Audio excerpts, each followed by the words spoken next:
नमस्कार. महाराष्ट्रातील सर्व प्रेक्षकांनो, आज महाराष्ट्र हादरवून टाकणारी एक अतिशय मोठी, धक्कादायक आणि गंभीर बातमी समोर आली आहे.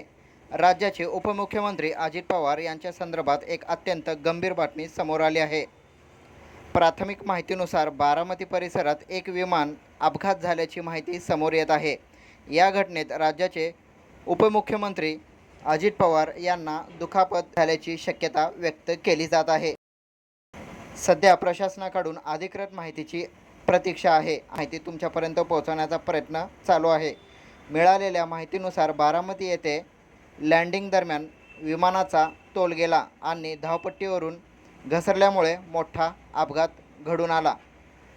अपघातानंतर तात्काळ बचावकार्य सुरू करण्यात आले.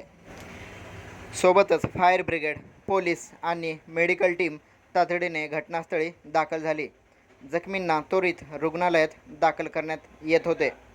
या घटनेनंतर संपूर्ण महाराष्ट्रात शोककळा पसरली आहे. राजकीय नेते, कार्यकर्ते वर्ग आणि सर्वसामान्य नागरिक धक्क्यात आहेत. मुख्यमंत्री, मंत्रिमंडळातील सहकारी आणि विरोधी पक्षनेत्यांनीही शोक व्यक्त केला आहे.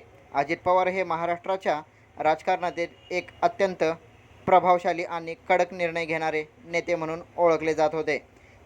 सिंचन असेल, कृषी असेल, अर्थकारण असेल, अशा अनेक विभागामध्ये त्यांनी महत्त्वाची भूमिका बजावली होती. अशा वेळी संयम ठेवणं फार महत्त्वाचं आहे.